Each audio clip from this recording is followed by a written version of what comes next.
Good morning, Wabash.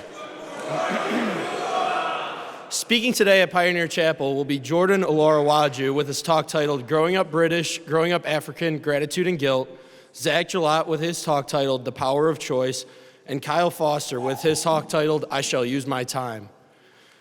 Jordan Olarewaju was born in Nigeria and migrated to the States on the 4th of July, 2017. Jordan attended Lawrence North High School.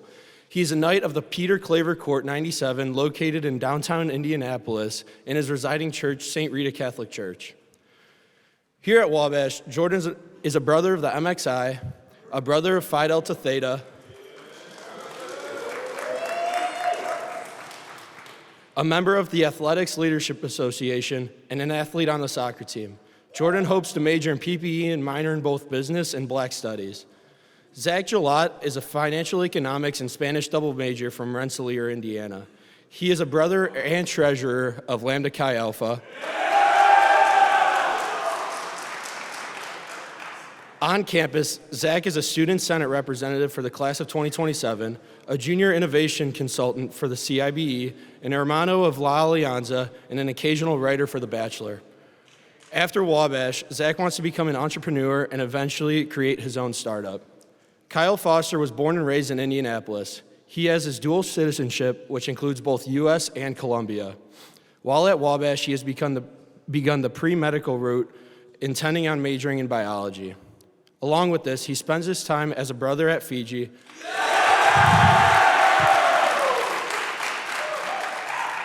is on the social committee for the house, is a photographer, and runs the Instagram for The Bachelor, is the social media chair for the IFC, and served on the board for Admitted Students Weekend as the IFC's representative. Let's give a warm welcome to Jordan, Zach, and Kyle.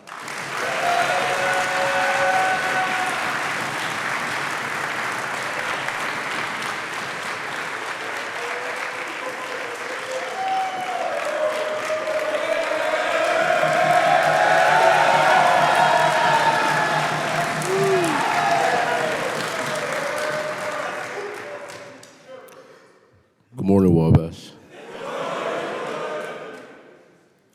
It's an honor to be up here as a freshman at Wabash College and be able to stand up here and talk to you all this lovely morning. Ever since being at Wabash, I've met and encountered some amazing people. I would love to recognize first the Sphinx Club for providing me with this opportunity to speak to you all this morning. I also want to thank God, my family, and for everything they've done for me.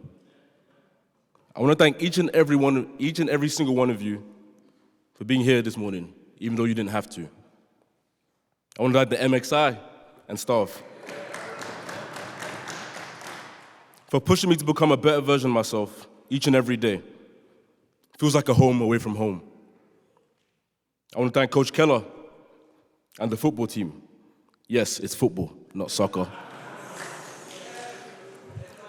For being there for me when I never knew I needed them. I also want to thank my beloved brothers in the Phi Delta Theta house.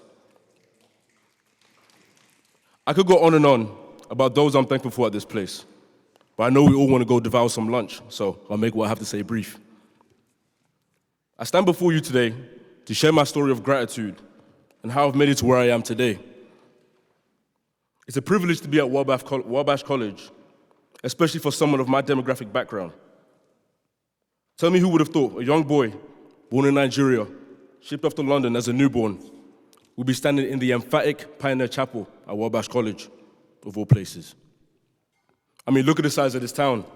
No offense to all my townies out there. What I'm trying to say is that it's a blessing to be here before you today. Growing up in London, everyone thinks it's a posh Disney movie with tuxedos and dresses. What do you picture in your mind when you think of London? No, I'm actually asking. Anybody? I heard crumpets and tea. What are you saying? What do you say up there? Swords. Hey, you guys are funny, man. All right. Although some parts have its perks, for the most part, it's not what you think. Although I do hope you can go and visit one day. The stereotypes I've heard have been the funniest. Like when somebody asks me to say water, I have to code switch and say it in an American accent. Water. Especially at the brew. Thank you, Byron. But in all seriousness, I've seen some things that have made me see life from this gratitude-filled perspective. Seeing my mom leave to go to work at 8 a.m. and not returning as late as 9 p.m. or 11 p.m. Always telling me, stay out of trouble, do my homework, and look after my little sister as the eldest son. I saw the sacrifice, but couldn't grasp the gratitude of how fortunate I really was. You can only imagine how the guilt eats me up today for taking for granted what my family went through. I was a troublesome kid, getting into fights left and right. I thank God I'm not confined for the amount of trouble I caused as a stubborn young boy. This led me to the side of London that which no one comes in contact with. The gang life in London is nowhere near safe. Being involved in that lifestyle took so much away from me. I thank God he saved me. I say everything happens for a reason, because everything does. I was around 9 or 10 years old on a nice summer evening. It's nice outside, but it's getting kind of dark. It seems like the appropriate time to come home. I'm with one of my closest friends at the time. We turn down an alley with little to no light. 3 or 4 guys, I can't quite remember the number, jump out and grab him. I ran and hid behind a corner until he left the opposite way. I went over to him, and there was no more life left in him. I heard police sirens. I didn't know what to do. Stay and get questioned for what I was involved in, or run and not say a word. I made the hard choice and I left him. I went home and didn't say a word to anyone. The guilt eats me up every day. The guilt of him getting stabbed and not me. According to the UK Parliament House of Commons Library, in 2022-2023, there were around 50,500 offences involving a sharp instrument in England and Wales. This was 4.7% higher than in 2021 and 2022.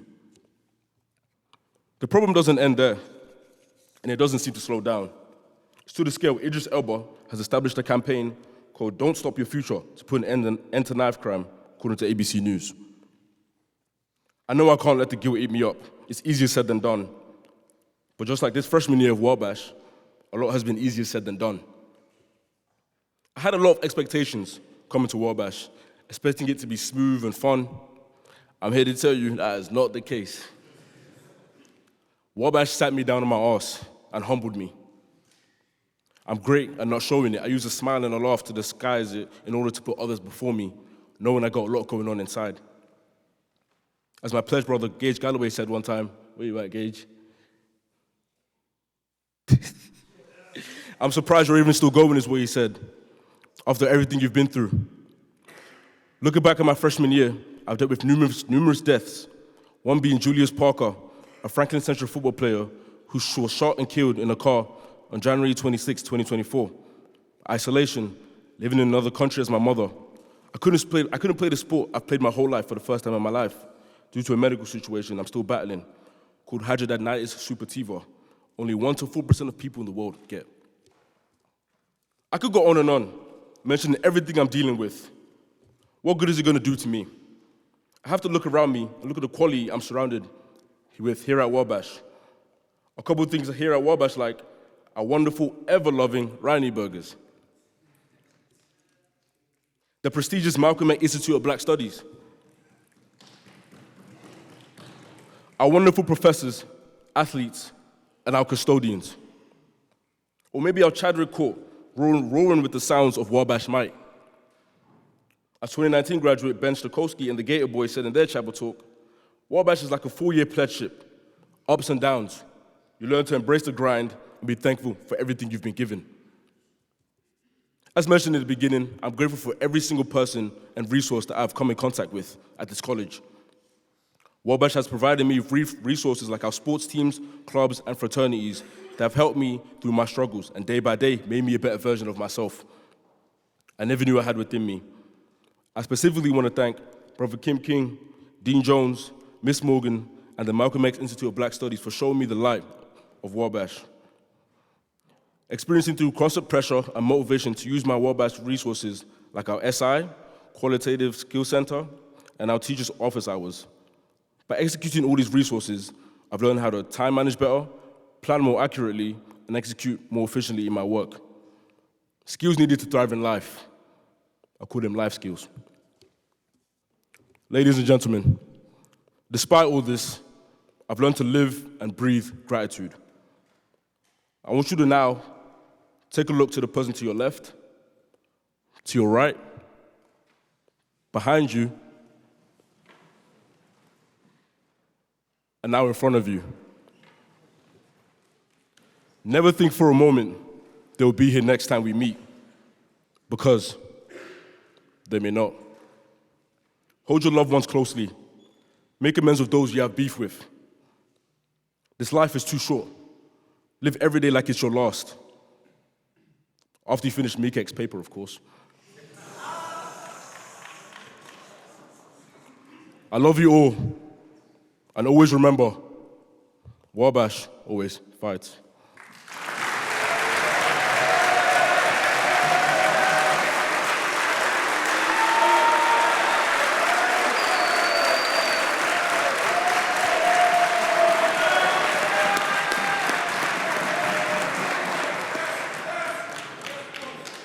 Good morning, Wabash. Before I begin, I'd like to thank Dr. Pittard and the Sphinx Club for allowing me the opportunity to be up here speaking to you all today. I'd also like to give a special shout out to my mom who made the drive from Rensselaer. Yes, it is a real place. I love you, Mom. I'd also like to give a special shout out to my brother, Aiden. You're here every week, but thank you for showing up again. And finally, I'd like to just say thank you to the brothers over at Lambda Chi Alpha. You guys have become my second family and shown me what true brotherhood really means, so thank you. All right, now on to my actual talk. Throughout the semester, we freshmen have been continuously discussing the idea of what it takes to be a good man and how we can best live in the world. Now, these are two very deep and philosophical questions, and for myself, and I'm sure many other freshmen, it's been hard to really pinpoint specific answers because, in my opinion, being a good man involves so many different things, and it can't just be defined by one person, let alone a group of dudes at an all-male college. I think the answers would be a little skewed, but anyways, when Dr. Pittard told us that we'd be writing a chapel talk for our final project in EQ, I was super excited. I've had the privilege, like all of you, to be able to listen to a lot of phenomenal chapel talks throughout the year with a lot of great and unique messages. It's a Wabash tradition like no other. But to be transparent, thinking about myself being up here and being one of the ones that are actually giving the talk was an intimidating thought for two reasons. First, I'm obviously just a freshman, and I can name countless other students and upperclassmen that have been at Wabash longer, experienced more of the culture, and therefore are probably more deserving than I am to be giving a chapel talk. And secondly, I had no idea what in the world I would talk about when assigned this project. So, taking Dr. Pittard's advice, I began to do some research, looking back at all my EQ and freshman tutorial readings and discussion notes, trying to see if I could pinpoint one specific idea that I thought would be both impactful and entertaining to talk to you all about today. And when I was looking back over my notes for the school year, I came across a quote that I wrote down earlier on in the year when my freshman tutorial read The Comfort Crisis by Michael Easter. That's a great book, by the way, highly recommend it. But it was a quote that I never had the opportunity to actually share with my class. So it's a short quote by Abraham Maslow, an American psychologist from the 20th century, and it goes like this. In any given moment, we have two options: to step forward into growth or to step back into safety. Now, after reflecting on this quote, or thinking critically about it, as we Wabash men do, I got to thinking that life, not only at Wabash, but beyond these 4 years, is constantly about the choices we make. We can make the choice, as Abraham Maslow puts it, to step forward into growth and live the life of a good man. Or we can choose to step back into safety and conform to society's norms. Now, this is something that I've personally come to understand a lot more since coming to Wabash. When I first got on campus back in August, I was super excited. Not only was I about to get an education at the best school in America, yes, that is a fact, not only would every day for the next 8 months be for the boys, not just Saturdays, And not only was I about to be surrounded by a bunch of individuals that would push me to grow, learn, and be the best version of myself, but I was going to fulfill my dreams of becoming a collegiate golfer. Now, I've been playing golf for about the past 5 years or so, and I started to really take it seriously during the COVID-19 pandemic. And because of that, it's something that I made the choice to pursue with a lot of intensity throughout high school, hoping that one day I would get to make it to that next level and play in college. In order to accomplish this goal, I chose to spend countless hours out of my local course, Curtis Creek, and constantly looking for ways to dial in my game and get it where it needed to be.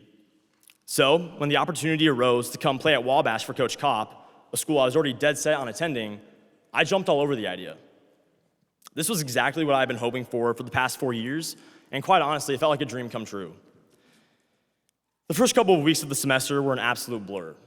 Between chapel sing practices, getting acquainted to the new Wabash workload and MECAC papers, and golf practice, life was incredibly busy, but I was loving every minute of it.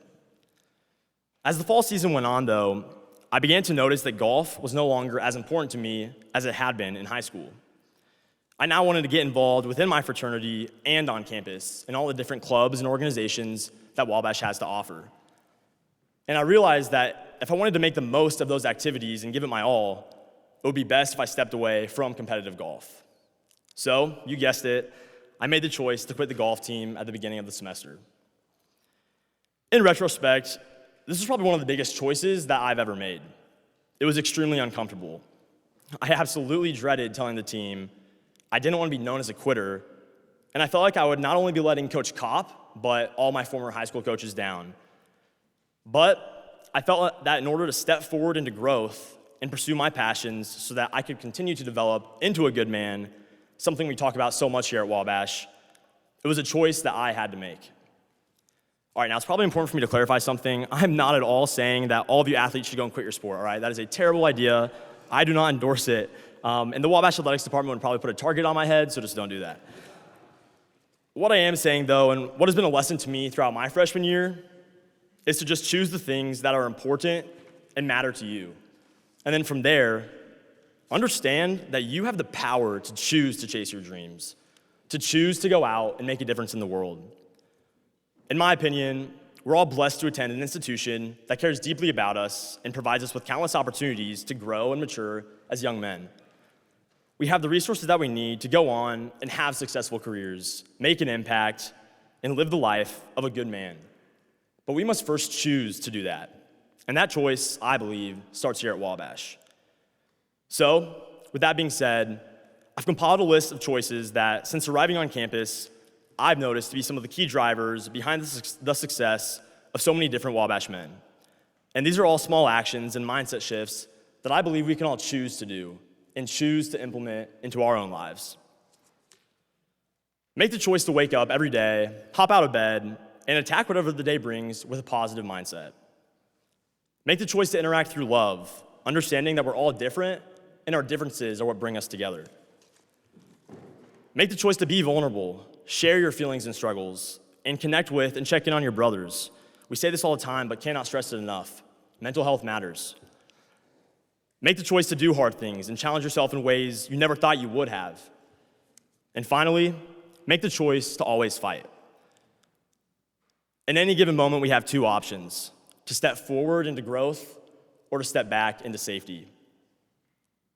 Are you going to choose to step forward into growth, push yourself in all aspects of your life, and make the most of these 4 years and beyond?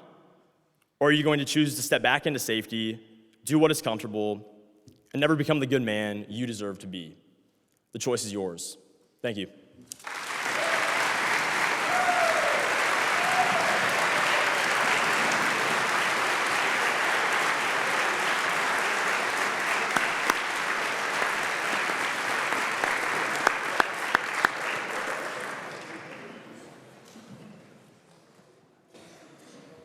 Good morning, Wabash. First, I would like to say thank you to the Sphinx Club for selecting me and putting me on this chapel talk. Second, I would like to thank Dr. Pittard and my family for helping me through this process. I am basing this talk around the idea that people at this college need to live and not just exist, where I have seen one of the greatest examples of this in my life and where I have seen this at Wabash. and how I believe people should manage their time so that they are able to spend their time living and not just existing. When I was a child, my dad was a part-time sheriff. But when he had my brother and I, he didn't want to leave my mom alone with 2 kids.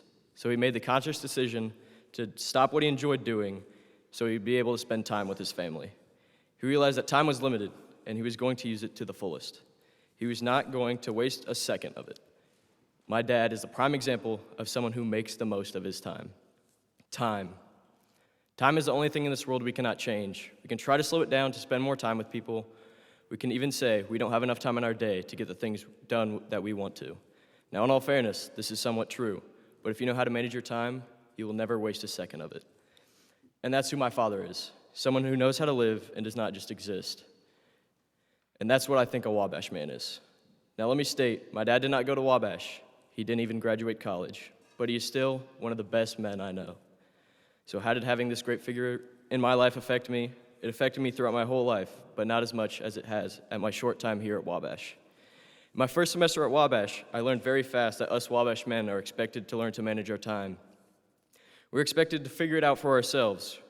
We are taught that the world is not going to wait for you, that you better keep up with what you are doing, or you won't be able to catch up with those around you. Wabash men are taught to keep pushing themselves forward and to keep pushing ourselves to those breaking points over and over again. And every time we keep pushing past our limits, to not stop, but to keep taking that next step forward. When we first arrive, we are taught to find a reason to drag ourselves out of bed in the morning because we know no one else will do it for us.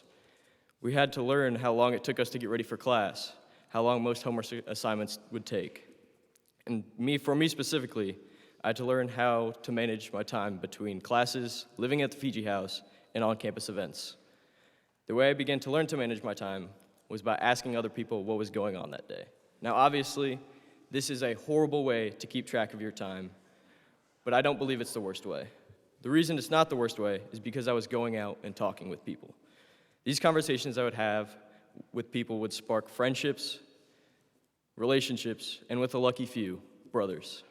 These conversations would lead me to be knowing about others, along with me finding out about what this place was about. And what I found out, this place was not about the buildings or the location. It was about the people and the traditions. People who you don't even know, who you can say hi to while walking to class. A place where you can start a conversation at 11 p.m. at night and have it go until 2 a.m. A place where time is of the utmost importance, yet it doesn't seem to work that way. From what I have seen here, most of us get to bed from probably about midnight until maybe 3 in the morning, if not at all. My dad told me before coming to college, nothing good ever happens after midnight. Now I'm going to push back on this idea. I believe some of the best and worst things at college can happen after midnight. What I have learned is some of the best conversations I have had at this college happen after midnight. These talks with people around campus, but mostly in my house, led me to learn about myself and others. There's something different about knowing you're going to have to get up at 8 a.m. to go to class after realizing it's 3 a.m. But isn't that the Wabash experience?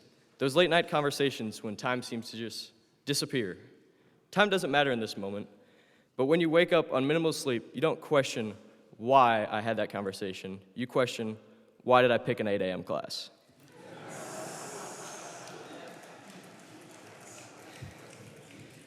I believe classes are important, and everyone should do well in those classes.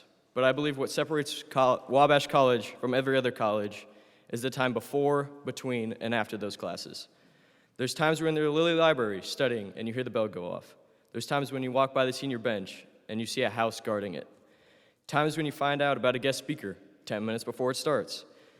Times when you were up all night building a banner for some event you found out the day before. I wholeheartedly believe that this institution gives us enough time to make the most of our 4 years here. And if we do it right, we won't regret anything after we leave this place. Now, I'm a freshman and only have been here for a year, but I ask you one thing. Take that 30-minute break you have and go talk to someone. Hop off the video game and talk to that freshman. Give them some advice, if any. Sophomores through seniors all have some advice to give us freshmen while we are trying to find our way here. Give them some advice on how to study for classes. Give them advice on how to prepare for chapel sing. Give them the time of day for them to get to know you. Even if you don't have the time to do this, then just say hi. Say hi to that person while walking to class that you've never seen before and ask about their day. Because all of those small things are what make the time here at Wabash so special. So now I leave you with this quote from Jack London that sparked this chapel talk. It states, "The proper function of man is to live, not to exist. I shall not waste my days in trying to prolong them. I shall use my time." Thank you.